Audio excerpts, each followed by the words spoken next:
Welcome to the Deep Bass Podcast, where we take a hard look at the element that makes or breaks games, the music.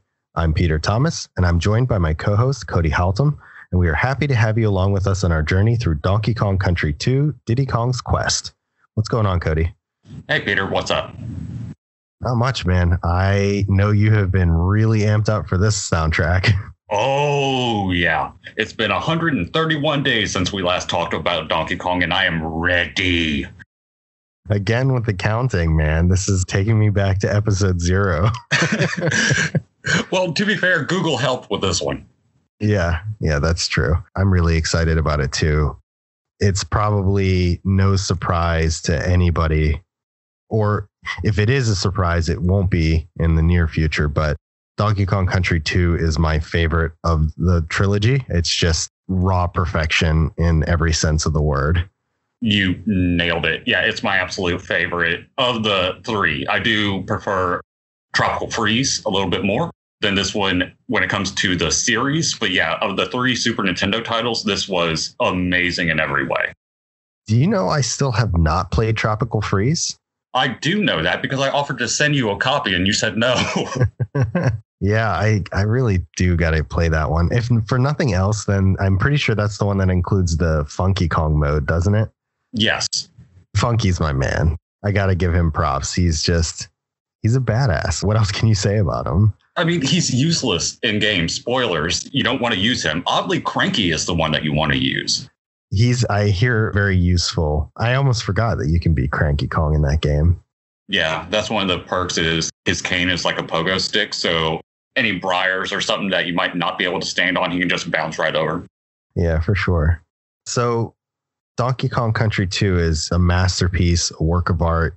You name the positive word for it, and that's really what it is. They basically take everything that was good about Donkey Kong Country 1 and just build off of that. But what we're presented with is something that I feel is a lot more dark and more serious in tone than Donkey Kong Country was. It still kind of maintains the vibe of the humor and the charm and the character that Donkey Kong Country 1 presents, but does it seem a little more dire to you? Like this is a lot more serious the second time around than it was the first? Yeah, and the music really attributes to that too, because in the first one, like we said, we're just trying to get some bananas back, right? Now in this one, they've captured Donkey Kong. So it's almost like we have to go get vengeance on K. Rool. But we're also not on Donkey Kong Country Island anymore. So we're on K. Rool's island, which is Crocodile Isle. That whole place being, the bad guy's fortress just has a much darker tone and energy to it. And the soundtrack really makes that known. Yeah, and this is the first game we're introduced to one of the new Kong members, Trixie Kong, who is by all definitions the most OP character you'll ever play. I mean, she can fly. She holds things really high in her hair. She's a charming character, all things considered. Dixie, not Trixie. Oh, Dixie. Yes, that's right. You were close. You were close. It's something. I'm tired. I'm not feeling good. We're putting this together with duct tape this episode. So Dixie Kong, right. I remember everybody talking about how they would always want to fight to be her as opposed to being Diddy Kong. Were you in Diddy Kong's camp or Dixie Kong camp? Dixie Kong's completely. I mean, she was just more nimble. They add a lot to this game, like being able to throw your partner and climb on things a little bit differently, get stuck in some honey. Her being able to use her ponytail like a helicopter just to like glide over most of the levels, that was just too overpowered. Yeah, the way that she can navigate through. Yeah, I don't think in our music we'll talk about this, so I'm going to mention it here, but they actually in the stages will provide you with barrels that will force you to be, a specific character to navigate through, just because I'm sure they knew. They were like, hey, if we don't make the people be somebody else, they're just going to fly through the entire stage. I had forgotten that was a thing. Yeah. You're absolutely right, though. Like there are levels where if you try to jump in one of Dixie's barrels as Diddy, you just won't go in them. They make you be certain characters at certain points in the game. Right. Yeah. And they're not real long. It's more of just like hey, we're not letting you cheat your way through this one. Go ahead and be Diddy Kong and navigate the rest of the way through this. Yeah, it was never punishing or anything. I mean, the game is delightful from beginning to end for the most part, except for a couple of levels that really suck. But we'll be talking about some of those here in just a second. It's not a Nintendo game without some levels that are just hair-pullingly frustrating. It's not a Donkey Kong game if there's not That's a couple true. of those levels. All right, man. I'm going to go ahead and kick off the history here.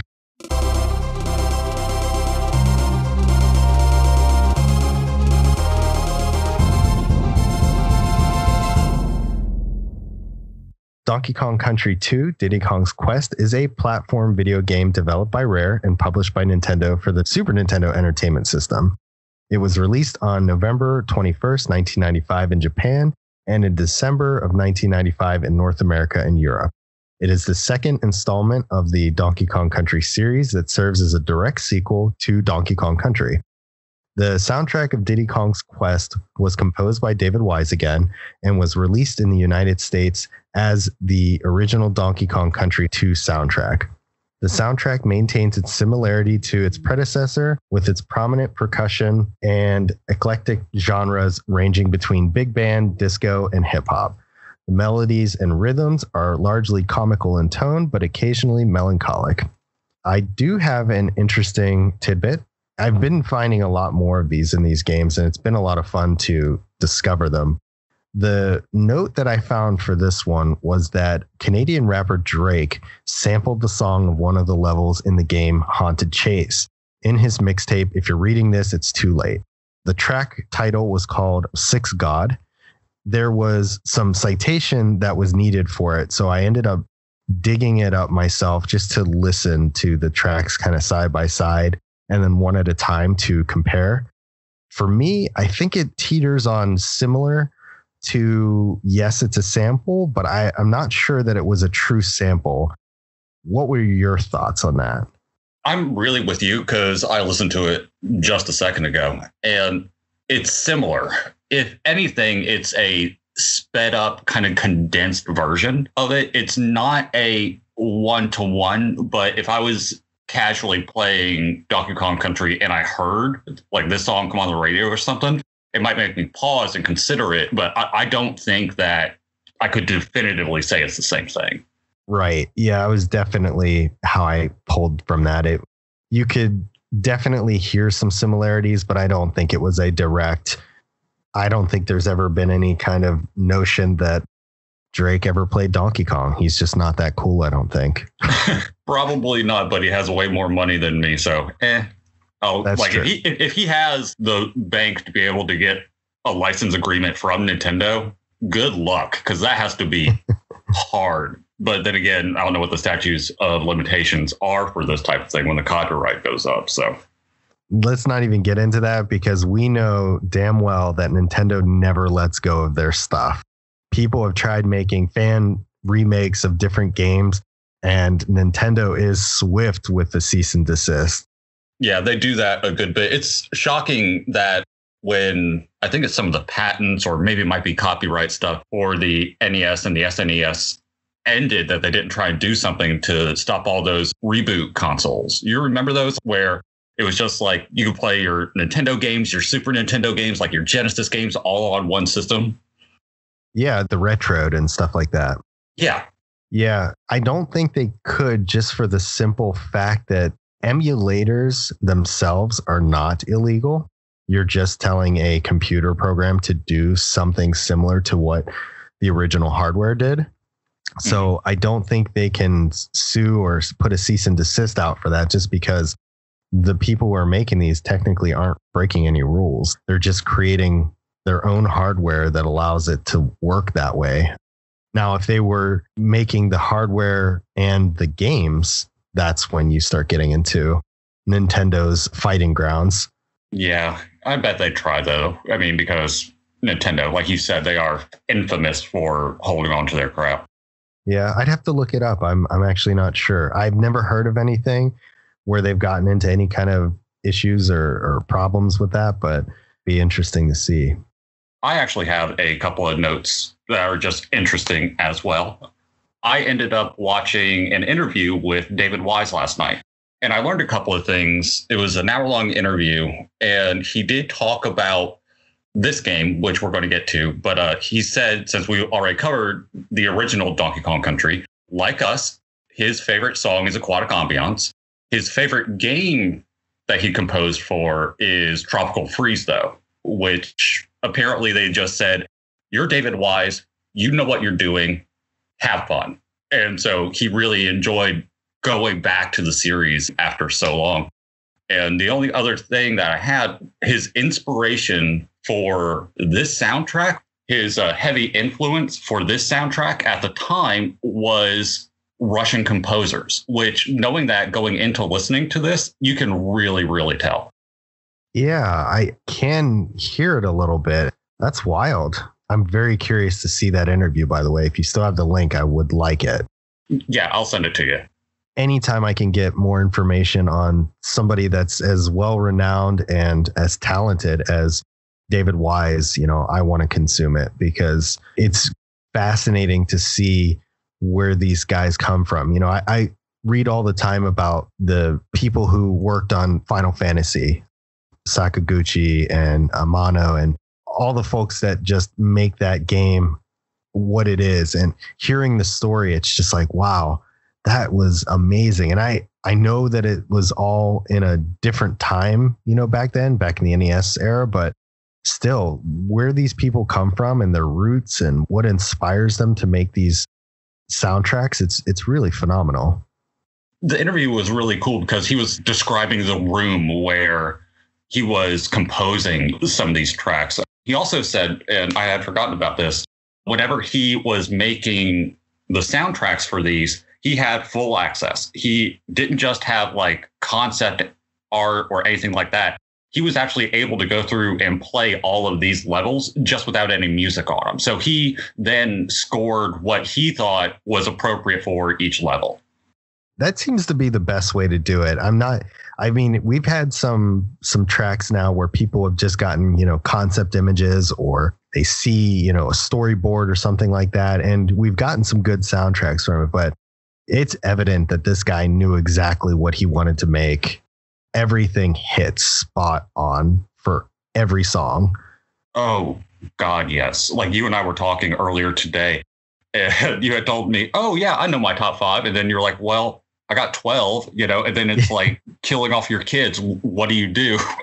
Yeah. Out of our 12 episodes now, this was the hardest one to cut out songs and rank just 5, because I could have easily put the entire soundtrack on here without batting an eye. There's not a single song on here that is bad or not worth listening to.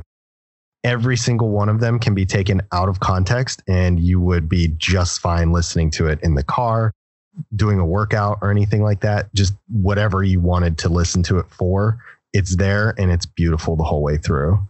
Yeah, this is interesting because you're right. Typically we have to give, or I still like giving context to like what you're doing in the game, because some people haven't played this or they're not as familiar as you or I. So I do like giving that little context when we can, but you're right. This is a soundtrack that you can just listen to and enjoy. You don't need to have memories tied to it the way Peter and I do. This is just an amazing, perfect soundtrack from start to finish. It absolutely is.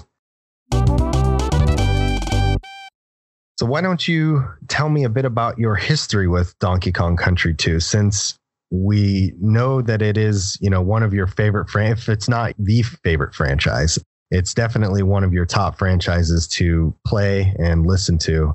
Tell me a bit about your history with DKC2 and, what it means to you. Yeah, Donkey Kong Country 2, like I said, is my favorite of the trilogy.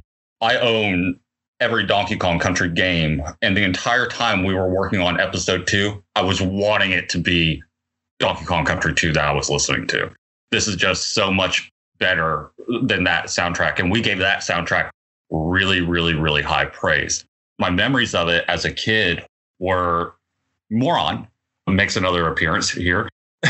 He would end up coming over every morning before school, and this is what we would play because my sister had to take the earlier bus to school, but we would always get up at the same time. So that typically meant I got about 30 to 40 minutes to sit down and, just play video games while I waited for the school bus. Whenever this game came out, this is what dominated our lives for a bit. Do you remember those days, man, when you had that extra time and 30 to 40 minutes before school was like, that meant game time?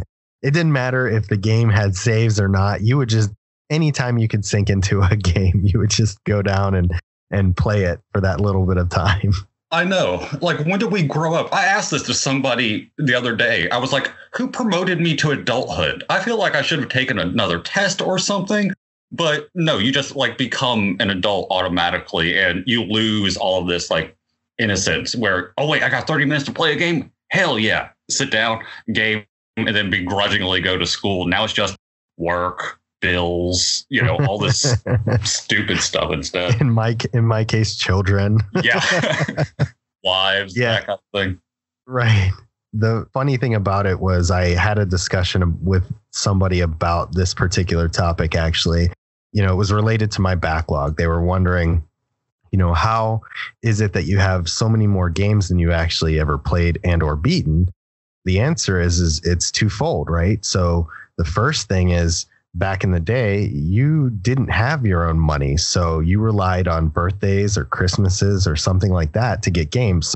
That usually meant max maybe 2 or 3 games a year that you owned, right? The rest you would either have to rent or borrow from a friend or something like that. And the other half of it is that school for us was short. You went to school at like 8:30, something like that. And then you'd be home by 2 or 2:30. You had all this extra time where for work, if you work in 8 to 5, that's 3 less hours. Then you come home and you have to get everything, situated, whether you're eating or what have you. Then you spend time with whoever's with you at the time, and then you get to play games. So it's like your large windows of gaming that would get that significant chunk of time, knocked out. That's not there anymore. I bought The Last of Us Part 2 this summer when it came out. I looked it up and I don't have any spoilers or anything, so everyone be nice. I'm maybe 1/8 into the game, and I got it when it came out. That was this summer, dude. We don't have time for crap anymore. Right. But I digress. As far as my history for Donkey Kong Country 2 goes, this was very similar to DKC 1. The only difference is that I didn't own DKC 2. I actually rented it a bunch. If it was available at my local game rental store, I would usually gravitate towards it because it was such a good game. But my family and I would do the same thing. This was another game where we would sit down together. It would be me, my mom, my dad, and my brother pairing up into teams, and we would see who could get the farthest and get all the collectibles as we played. This was the game that really started making me pay attention to game soundtracks. It was the first time where I noticed I would turn the game off and go do something else or play outside or whatever it may be that I was doing. And I would actually sing the songs to myself, humming them along or something like that. They were just all so good. There's at least 3 songs on my list, maybe even 4, that I know pretty much by heart, and I can sing them the whole way through. Even as a kid, I'm like, oh, video game music is actually adds something really fantastic to these games.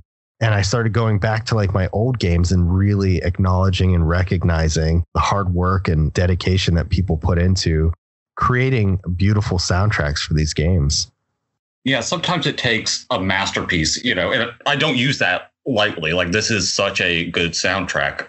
It takes something like this being as good as it is to make you realize and appreciate that side of gaming a bit more. And then you do go and you listen to it. It's not just beeps and boops all the time. If you actually sit down and listen the way you and I are doing it, you can find real works of art. Yeah, there's quite a few elements in gaming that as I got older, I started acknowledging and appreciating more as I moved along. I did not understand the concept of a JRPG until, I had played Final Fantasy Mystic Quest and Final Fantasy 2, which was actually 4. I played them a ton on the SNES and didn't realize that I was playing a JRPG. I was just like, oh, I like the game where you fight things in order and you get experience and level up. That's fun. And that's all I knew. But then Final Fantasy 3 comes along and I'm like, oh, this is like a thing. This is a style of game. I understand now. Some of that can be chalked up to us just being dumb kids too, though, right? Yeah, I mean, we are young and there's nobody there to tell us what these things are or what they stand for or represent or anything like that. But it is cool to see my growth through it and figuring out like when these things became impactful. So as far as paying attention and listening to game music goes, going into the options for games that have it and just sitting there and listening to the BGM tests, which is something that is no longer done anymore. And it makes me so sad. What is that? You've never seen that before? No, I don't think so. Oh, yeah. So in old SNES games, I don't know if they did it in NES games, and they may have done it in the N64, but it wasn't a long standing thing. If you would go into the options, you'd set all your difficulty settings and your buttons. Sometimes they would let you remap them and things like that. And then usually at the very bottom, there was always a sound test. So it allowed you to play every sound effect that was in the game and every BGM track. And that was a way for you to just listen to the songs if you enjoyed the track. I can think notably Street Fighter did it quite a bit. Okay, now that you describe it, I know exactly what you're talking about, and I'm an idiot. That's okay. So after playing Donkey Kong Country 2, that's when I started going back to my games and I'm like, oh, which one of the games has good soundtracks? Let me listen to these. And 1995, I was 8, 9 whenever I was doing this. And music has always been a big thing for me, but video game music was still a foreign subject. It was not something that I thought of when somebody told me, what kind of music do you listen to? I would never have told them video game music because who the hell listens to that? Apparently us for a podcast in our 30s. That's right. It all culminated to this moment and it was totally worth it. Yes, indeed.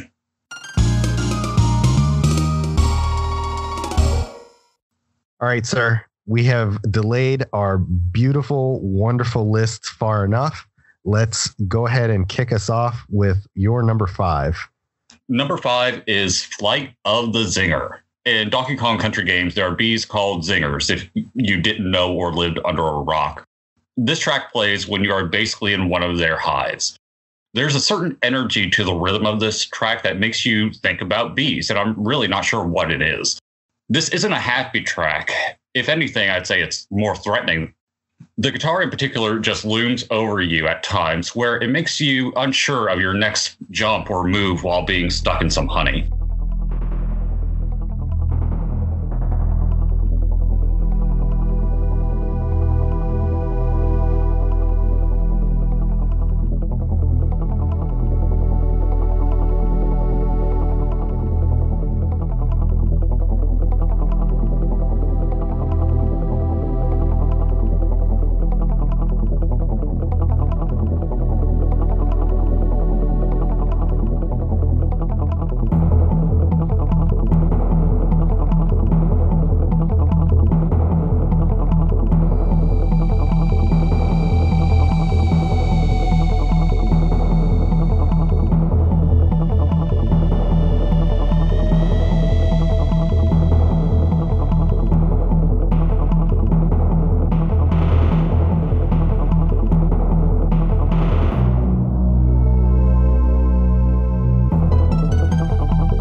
Yeah, it's definitely not just the guitar. I mean, the way the camera moves in this, most of the time you're making very uncertain jumps. You're like, I don't know if I'm supposed to be going down here. It looks like it might be right, but I could die at the same time. There's a lot more that lends into this stage of that uncertain feeling. I like this pick. I like Flight of the Zinger in general, just because it gives me that speedy, chaotic vibe that you get from the old classical song Flight of the Bumblebee. The only difference here is that there is a piano that's added into Flight of the Zinger that adds such a beautiful and melancholic sound.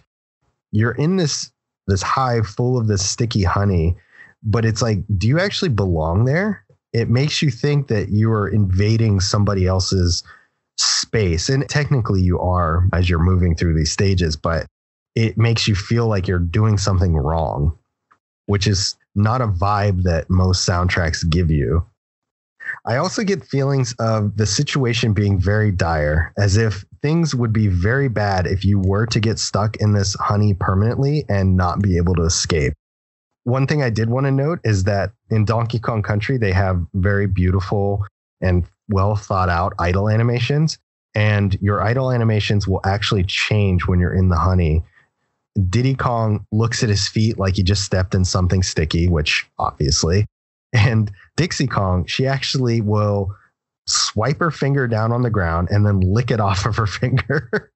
Yeah, I have that memory, not of her doing that when she's standing in it, but when she's stuck in it, like on a wall. I remember her just like scooping it and putting it in her mouth. Another thing, and you did mention about this, the honey is a mechanic that is introduced in this game as a type of obstacle or traversal tool, depending on how the developers wanted to basically mess with you. And I remember in one of the levels, they had honey going all the way down to the bottom of the screen. And kind of like you were saying, do you take that extra jump? And if you do, you're dead. The levels were more linear in this game than they had been before. So the developers got to kind of mess with us in that way. And I always found that really frustrating because they would do that intentionally. Yeah, I feel like the difference was in Donkey Kong Country 1, the only way to get 100% were to take those leaps of faith and see if you landed in a barrel. In DKC 2, they were a little more straightforward. You could pretty much tell where you were supposed to be and where you weren't. But in these particular stages, there's a couple of them, I believe. They lead you on to believe, oh, we're going to stick some honey on this wall. Like you said, lead it down a little bit. And then we're going to put a zinger over on the side. And it's like almost like it's guarding there. Like, don't go down here or you might find something. And you go down there and you just die anyways. Yep, assholes. All right, buddy, what is your pick? I had to kick this off strong, man. My number 5 is Snaky Chanty. I want to note that picking just 5 from this soundtrack was brutal. As I mentioned before, Cody was talking to me and he was like, can you undo your 5? And I had him hidden so he couldn't see him. And I was like, yeah, I didn't realize that 5 meant not 12 because that's exactly what I wanted to put. This is one of those games where I would tell everybody to just drop what you're doing, even listening to this, and go buy it full stop. It is a phenomenal soundtrack. There is 2 reasons why I chose this song. The pacing and the groove of this particular track that this song gives just makes you want to get up and do the old ragtime dances. And the second reason that I picked this is because I feel this track does a great job of bridging the gap between DKC 1 and 2 as far as the music compositions go. When we come from DKC 1, we are coming from a very piratey themed shanty that fits well with the game. And then we move on to this one where it's like, okay, we're continuing on from the end of that and moving into something much different. So it's like a really decent transition from what DKC 1 brought and where DKC 2 is going. The thing that I love the most about it is that it allowed David Wise to really just stretch his feathers, for a lack of a better term. He takes what he did in the first game and just amplifies it tenfold in the second game.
I wanted to put this on my list so badly. You have no idea. I love this track. This is basically just a remix of Gangplank Galleon, which obviously made my list, I think, at number 2 back when we did the original Donkey Kong Country. The only reason why I didn't put it on my list was because it was so familiar. I wanted to have more tracks on my list that were reminiscent of what Donkey Kong Country 2 is, and not so much the transition, or I didn't want to really hear the original Donkey Kong Country again. Obviously, I love both those tracks, but that's the only reason why it didn't make my list. It was almost my number 3. Yeah, makes total sense. And, I was hesitant. I was hesitant on almost all of these songs, I'd say, except for maybe my first 3, or my top 3, rather. It was too hard. There was so many tracks that I could have put in here, and all of them would have been right. I do want to note, just for the listener's sake, because nobody can see these but us, but in the notes, you had typed out DKC incorrectly in one of them. So it looks like you said this track is a remix, which obviously made my list when we did Dick. and that's what I read when I see, and every time I read it now, I just see that. So yes, that's exactly what we did. Okay, excellent. Because I didn't catch that at all. I didn't either. It was just right now, and I'm like, oh, that's pleasant. All right. Once again, Dick's, our profession. Dick's aside, let's go to your number 4. My number 4 is Hothead Bob. This is used in underground cave levels that have a ton of lava. You can tell because you can literally hear the lava bubbling in this track. This track is carried by its earthy bass notes, but that's not why I enjoy it. I prefer the lighter notes when they come later in the track. I'm having a hard time putting it into words, but there is just something about this track that defines Donkey Kong Country 2. It has such a unique sound that wouldn't fit on any other soundtrack.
I couldn't agree more. So this track made it on my list. And so for the sake of not doing any kind of repeats or having it played, although in fairness, I would absolutely repeat this song like 30 times for everybody to listen to. For the sake of the episode length, I will not. But Hothead Bop made it to my list as number 2, actually. I have a dad joke incoming, but it actually burns me that I cannot put this as my number 1. I would in a heartbeat too, because it is just so good. So good. It is one of those songs that it's hard to capture the beauty of it without listening to it. I don't know too many lava or fire levels that have a song that's quite this good in it, but Hothead Bop is one of my all-time favorite songs to listen to anytime a day. It's really groovy and almost hip-hop in nature, but when that piano kicks in with the strings and what sounds like, I guess, a harmonica or something, it's just like, oof, that it just punches me so hard in the feels. Naturally, the bass is very prevalent in this one, and we have the sound effects of the lava bubbling being a part of this track, as you mentioned, which is something that's not done often. Usually that's a third track that's separate from everything else. So you have the music track, the sound effects track, and then like an ambient effect track or something like that. But yeah, this is built right into it. And you hear all that bubbling if you go out and listen to this right at this moment. Yeah, I don't think in Donkey Kong Country 1 that the sound effects were included in the tracks, were they? I don't think they were. No, if I had to say for any of them, it would have been the very first song, the Jungle Beat song, or the name I'm blanking on right now. I think it's Jungle Hijinks. Jungle Hijinks, yeah. If there's anything, it might be that one, because I vaguely remember like some birds kind of like cooing or hooing a little bit, but that's the only one I can think of. Maybe. I'll have to do a re-listen to it, because I mean that was a while ago. But yeah, there's just something unique about this. Like, I hear this song and I immediately think about Donkey Kong Country 2. It really does. It defines a lot of what makes the DKC2 soundtrack so good. I was initially surprised that it was lower on your list than it was for me, until I saw what you had in your number 2 slot. And I was like, oh, okay. Yeah. Totally understand now. Rightfully so, as to why Hothead Bop fell so low. Yeah, but it also makes sense. Once I heard the bass, I knew it was going to be on your list. It was just a matter of where. And whenever you undid, because we have it, so I don't know what you're going to pick and you don't know what I'm going to pick. So when I saw it where it was at number 2, I was like, yeah, that makes sense for him. I get it. All right, man. What is your number 4? My number 4 is the Forest Interlude. I haven't spoken too much about meditation music in my past tracks, but I know that you've covered a few. But most of my tracks really don't fit that vibe. It's not something, my tracks aren't usually something that you can just lay down and listen to and unwind to. This track, however, does. Wise uses a lot more of those animal noises as a part of this track for effect. But what gets me is that pan flute. It is absolutely stunning to listen to. I think it's a pan flute. If you think it might be something else, let me know. How someone got half of the instruments that we hear from this game out of a sound chip is honestly beyond me. And I am floored by the presence that it brings when you listen to it.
This was on my list for a really long time. It was number 5, actually, when I was going through this.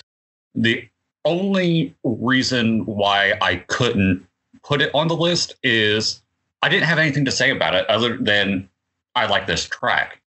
I've run into that a couple of times when we've been doing the show where I really love a track, but I couldn't articulate why. And it's always the most frustrating thing in the world when we're trying to cut this down and make our list. So I was really, really happy to see it covered, at the very least, on your list at number 4.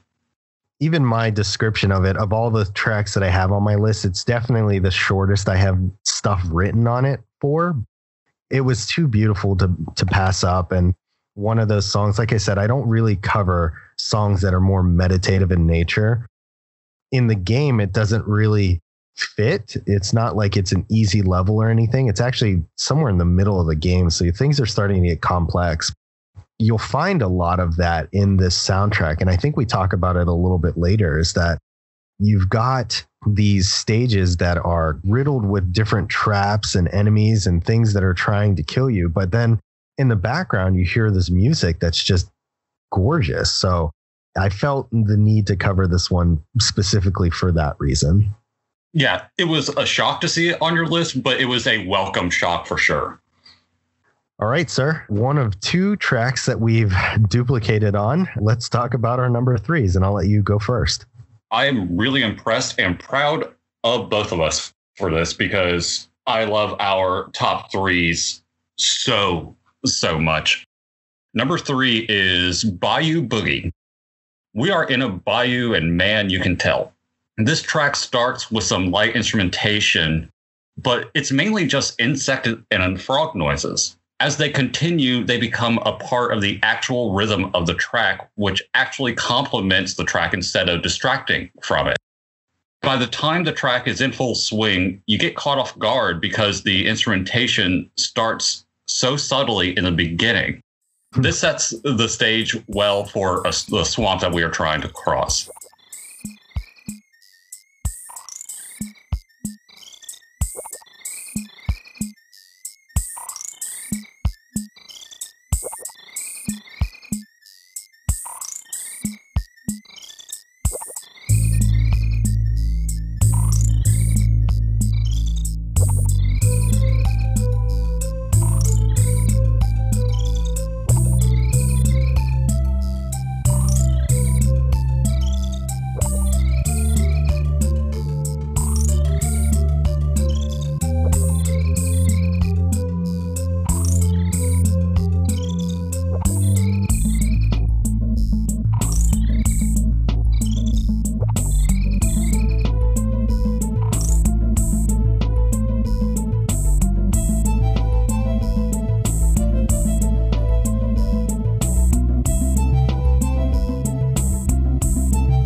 In the history, we mentioned that the melodies and rhythms can be kind of melancholic in nature.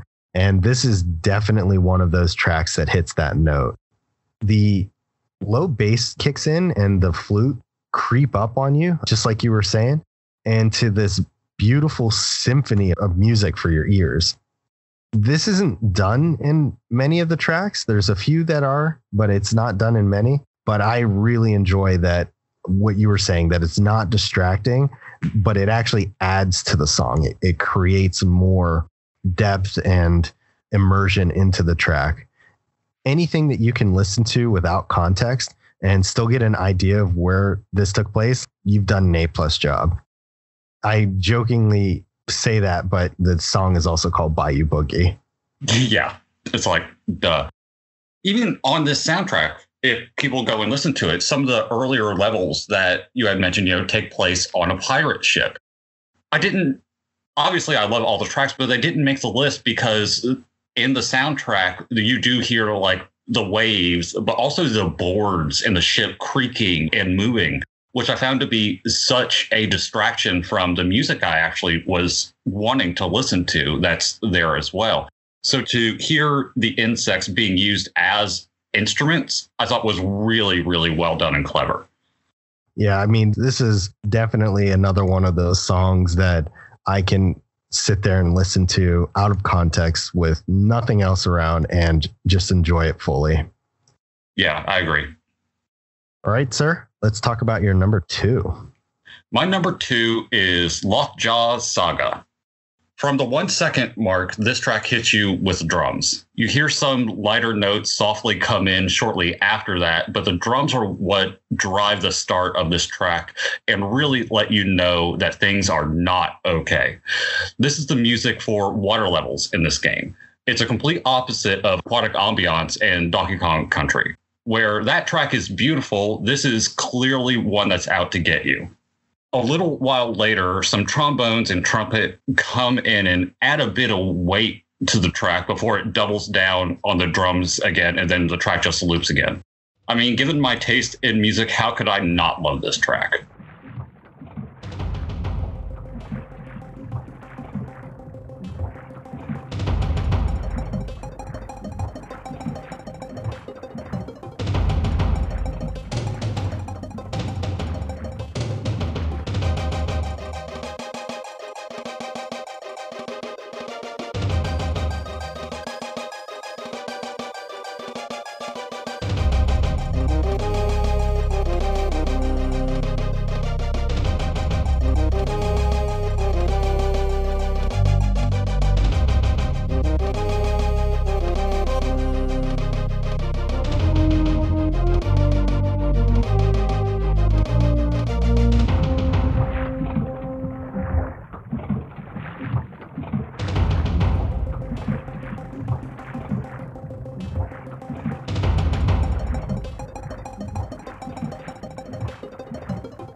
I couldn't echo that more. It's honestly, this is like built for you. Yeah. When I saw the two tracks of yours that were not on my list, I was going to pretty much start off every one of my notes with, I was going to put that. But then I realized very quickly that I probably could have said that for every single track you put down, because they probably would have made my list, honestly. But yeah, legitimately every single track is just, I can't emphasize it enough. It's perfection. This song in particular is really such a departure from the track that we had heard in DKC1, the Aquatic Ambiance. That was my overall vibe of this soundtrack. Everything feels much more urgent and dark. And it goes back to what I was saying before about the game's tone itself, which says that it seems darker despite having the humor and charm that we've always come to know and love now in DKC. I knew those heavy bass drum hits with the massive mallets would really pull you in, though. It's just, you hear that, it rocks you to your core. I have a funny story, actually, that happened today while I was doing notes. So I had put my number 1 on the list, put my number 2, and then I was sitting there debating what to put next. I was listening to the soundtrack, and my dad came in. He's like, "Oh, you're working on the podcast. We're talking," that kind of thing. I had the soundtrack playing, and it wasn't this song, but it was a song that was playing like later on. I couldn't tell you which one, though. It was another one that was like really drum heavy. And it's like, "This one's going on your list, right?" And I was like, "Huh?" He said, "It has a ton of drums, and you always like the tracks with drums. So this is going on your list, right?" And I just look at him and I was like, I feel so attacked right now. And I let him read my notes for number 2, and he just started laughing. That's funny. This is clearly a Cody song. I mean, it's one of those things where sometimes I hear songs and I'm like, oh yeah, Cody might like this one. But I heard this and instantly was like, yeah, this is going to land on his list. This one was a dead giveaway for me. Once again, we do have the sound effects being in the track itself.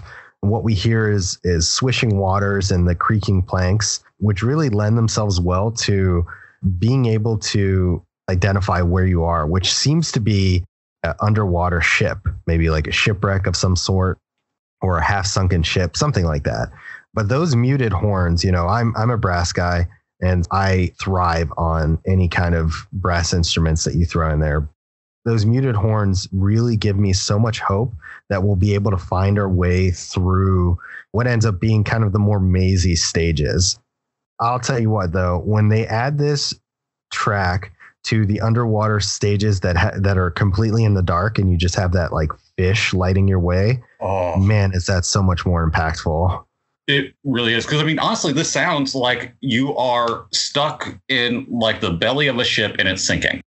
It just gives you that slight sense of panic of trying to get out almost or not drown. it does a really good job, like you said, with the water sounds that are in there to kind of drive that home a bit. By the way, any of the levels that have the flashlight can just die. I hate all of those. And anyone who has like epilepsy or anything, you are screwed playing those levels. Right. The white flash when you flip your character from left to right because the fish looks directly in your face. I don't know how you play, but I am constantly tapping left and right. Me too. It was annoying as shit, man. That one's a tough one. That's a tough pill to swallow. But when I was listening to this track and jotting down notes, I was kind of cackling to myself a little bit. I'm like, thank goodness we didn't have oxygen in these games where we have to come up and breathe before we hear the dangerous Sonic 2 drowning noise. Do not put that in the edit again. I won't tire a joke out, but man, I thought about it. I did. We'll see what you do this week. I know a couple of things that you're probably going to do, but we'll get there a long time from now. We're recording this super early. All right, sir. We are at our number ones, which is the second track on our list that we've duplicated. But let's be honest. Is there any other track that could have fit our number ones? God, no. Yeah, I think without a doubt, this song is just everything that is right by Donkey Kong. There's so much to love about it. I mean, it's evident, right? The song is everywhere. You hear it in Smash Brothers. You hear it in every single, I want to say it's even in Donkey Kong Country Returns and or Tropical Freeze. It's just one of those tracks where it's beautiful the whole way through. So I'm going to let you go ahead and kick it off and tell us what it is and what your thoughts were. It is Sticker Brush Symphony. In the days leading into this episode, this is what was stuck in my head before I even re-listened to the soundtrack, honestly. This is a beautiful track. This is basically the Donkey Kong Country 2 version of Aquatic Ambiance. These levels were perilous. You were up in the air, surrounded by thorns and briars. Literally, the ground and walls want to kill you.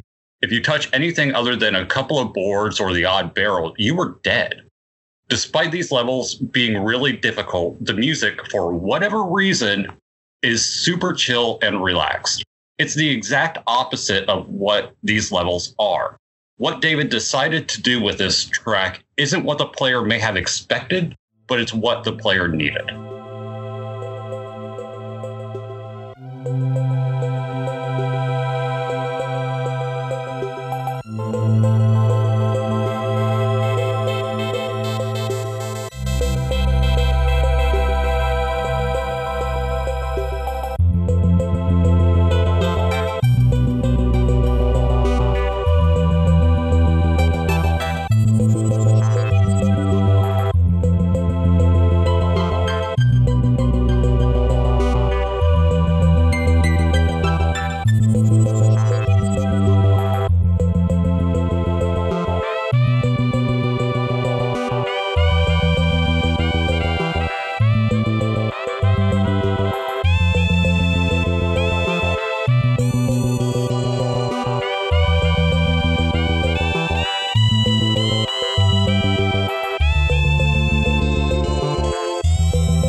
I come to this song and it's one of those things where it's like, I don't even know if I need to talk about it. If I just say to anybody who's listening to the soundtrack, my number one song is Sticker Brush Symphony, hands down, I'm sure everybody would just be like, oh yeah, of course. It's just one of those things. It's a given. There's a reason why this track is loved so much.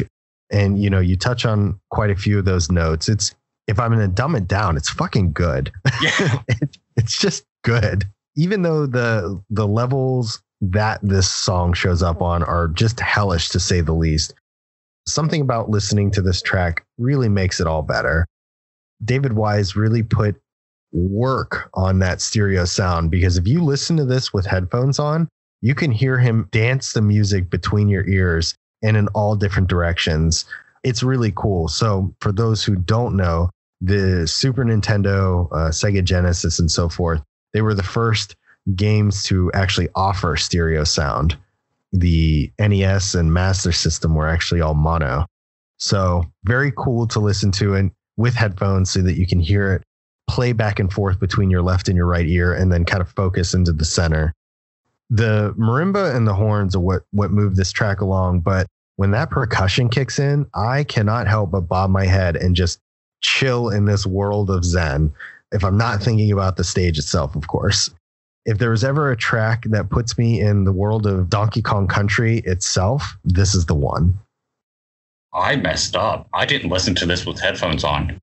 Oh, you did mess up, man. It's like, I'm not kidding. It is like two different experiences and 100% much better in headphones. I am definitely doing that as soon as we're done here, because I mean, that's got to be so interesting. Because I like it, like when artists will do that with their music, where it'll flow from one ear to the other, and I respect that design. So I didn't know David had done that with this. That's genius. 1995, man. It's ahead of his time. I know. I am telling you, he is just a musical god. Everything he did was decades ahead of the time for the hardware that he had to work on. Yeah, it's just so good. And to think that he did these so close to each other, from Donkey Kong Country 1 to 2, those games came out right after each other.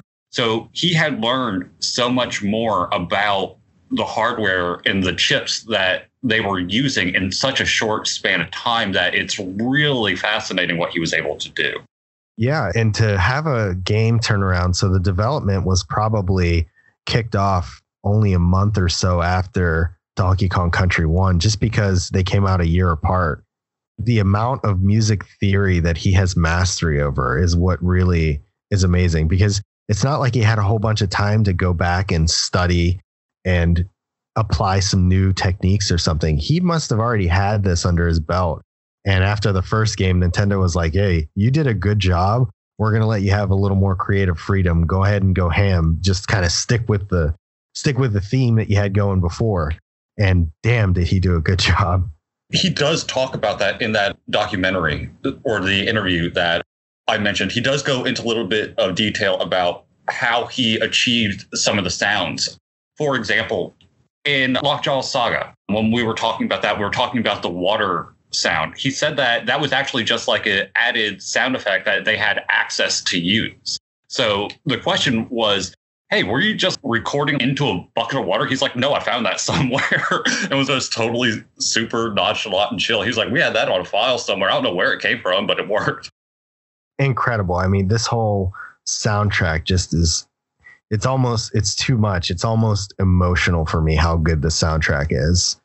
Yeah, it felt kind of weird to do this one so quickly after we had already done Donkey Kong Country, but I'm kind of glad that we did do these close together. So it's still fresher in people's minds. Yeah, it was more than 100 days ago, but it's still not that far removed from people's memories that they're going to notice the difference between what was then and what is with this game.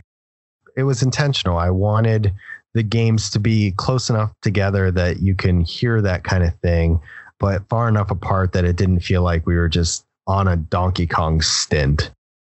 Obviously, I can't do that as much with other games, because if we were to do something like that with The Legend of Zelda, for example, we would have what, 30 episodes covered?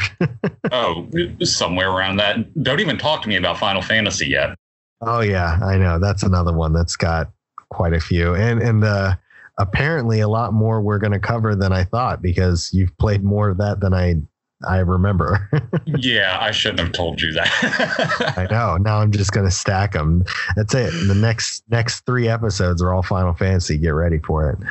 Excellent. Just make the next one 15, okay? Yeah, right. I was thinking about that. soundtrack recently. I don't know why, but that game has been stuck in my head, and the soundtrack in particular. Don't ask me why. That's just a random thing that's been going on in my head. Oh, man, it happens to me all the time. I completely understand. But as much as I hate it because I don't want it to end, we are at the end of our... I mean that from the bottom of my heart, because I didn't want this. I never want this soundtrack to end. I play it on YouTube all the time, and I never want them to finish. I would just set it on loop forever if I could. Yeah, people just go listen to the soundtrack, or even better, just go play this game. It's an amazing game. If you have a Switch, you have it for free as long as you have the Nintendo online service. Just go play it right now. Turn us off. We're done talking. You're not going to miss out on anything. Just go play Donkey Kong Country 2. Because our tracks have to be so limited, we didn't cover the amazing way that they turned the hellish minecarts into a exciting roller coaster ride. Yeah, and we also didn't talk how they turned, God, who was it? Funky into Michael Jackson. Yeah, I know. You know, I thought very hard about putting Funky's second song on here because it is just as good, if not better, than the first, and adds so much more while still keeping the exact same vibe. But I didn't want to repeat exactly what I said before because he's just a badass. Yeah, can we talk about the name of his track? Hold on, I'm looking it up. Funky the Main Monkey. That's the name of his soundtrack. I was he is the main monkey.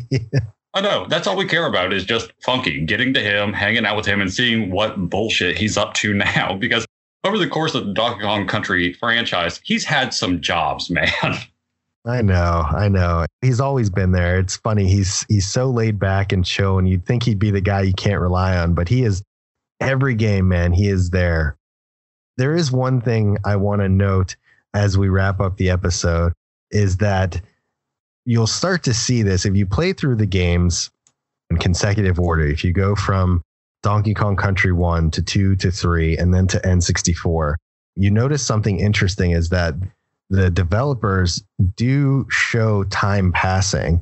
Everybody gets older. And unfortunately, that means an untimely ending for one of the Kongs. I won't tell you who, but by Donkey Kong 64, you lose one. Although that person is still around, it's sad to see.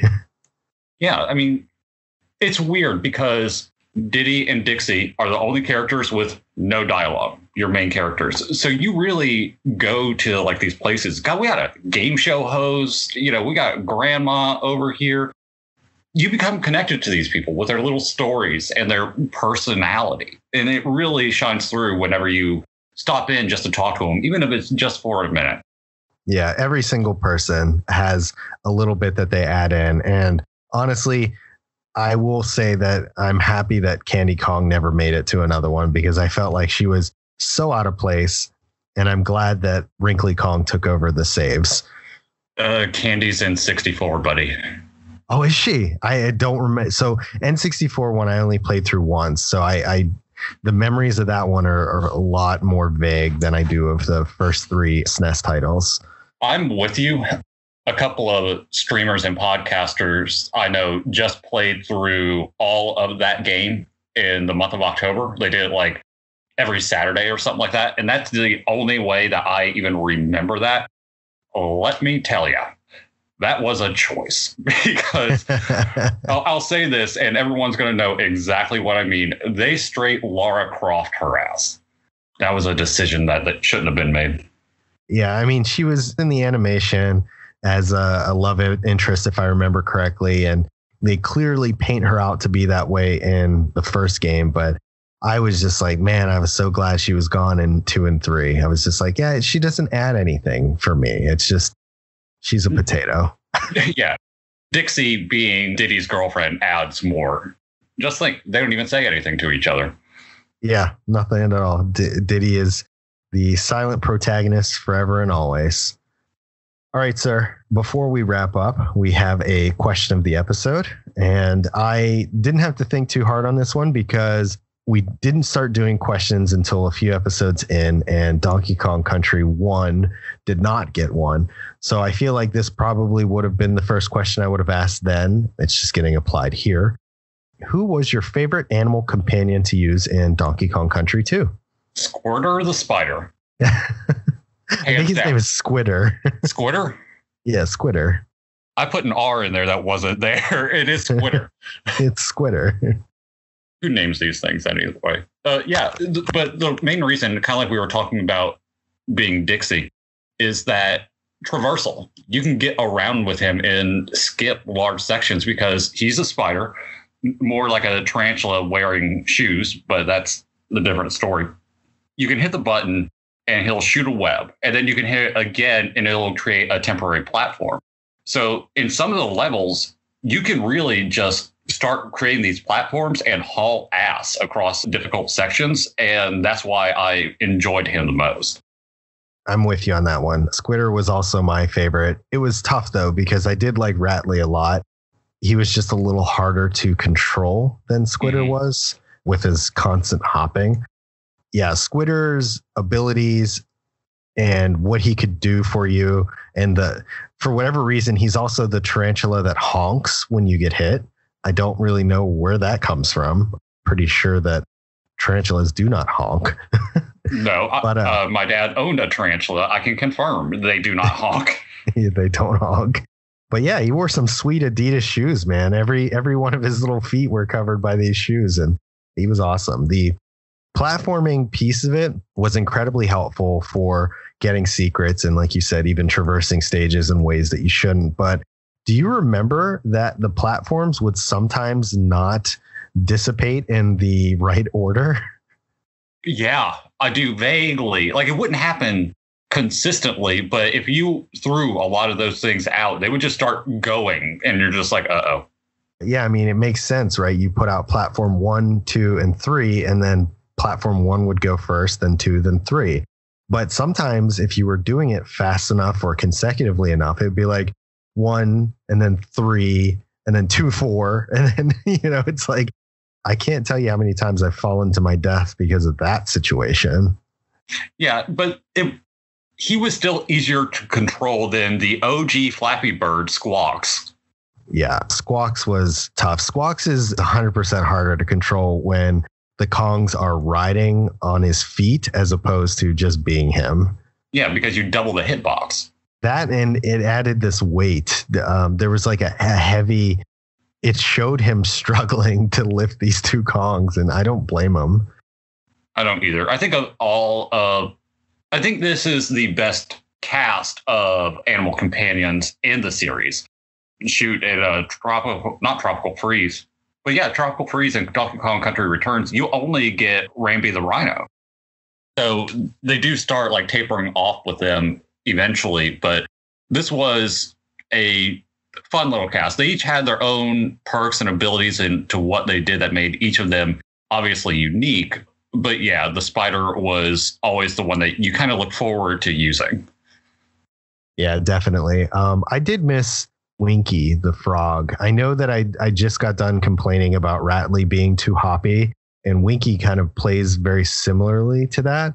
But I just liked Winky. I thought she was designed much better than Ratley was. I mean, Ratley was goofy looking. He had these big eyes and these two buck teeth. Yeah, for those who don't know, Ratley is a rattlesnake, but it's coiled like a spring and controls like a spring. So you become Ratley in these barrels. You jump into them, and then you just are this creature. It controls not like a slinky, but definitely like you would imagine a spring would control. With Winky, it's a frog. All you're doing is controlling a frog. A frog jumps, you know what to expect. But Ratley was so much more annoying, especially in the early levels where you played as him.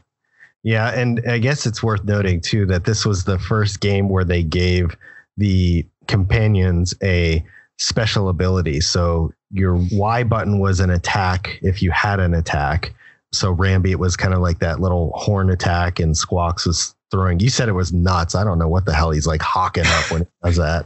And then they all got a special ability that you activated with A, and they would do something different. So Rambi got this sweet dash move that I'm sure speedrunners probably abuse the hell out of.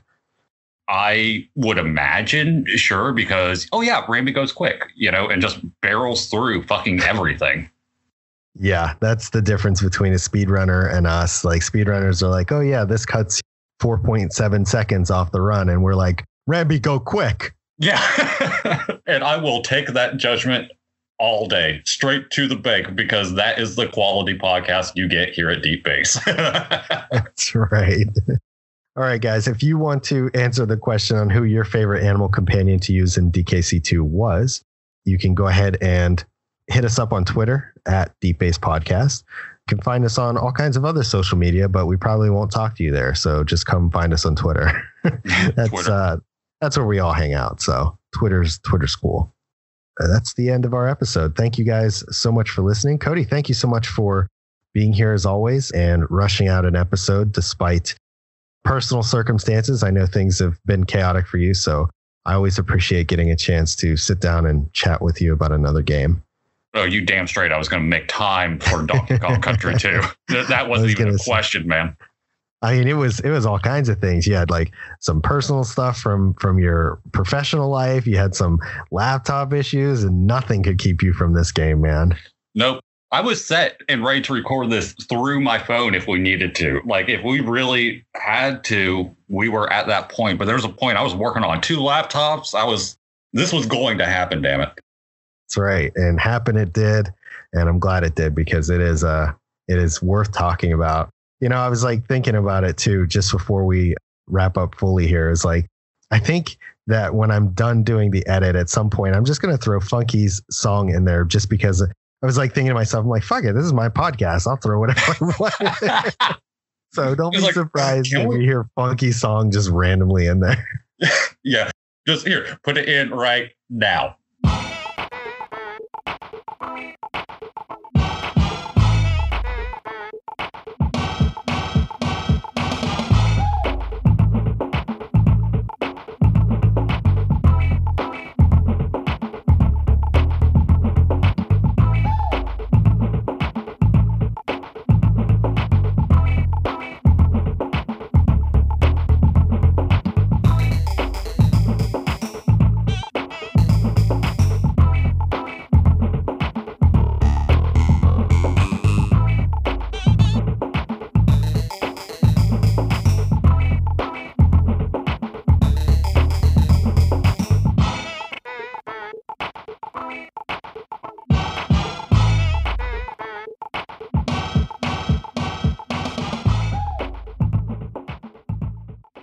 There you go.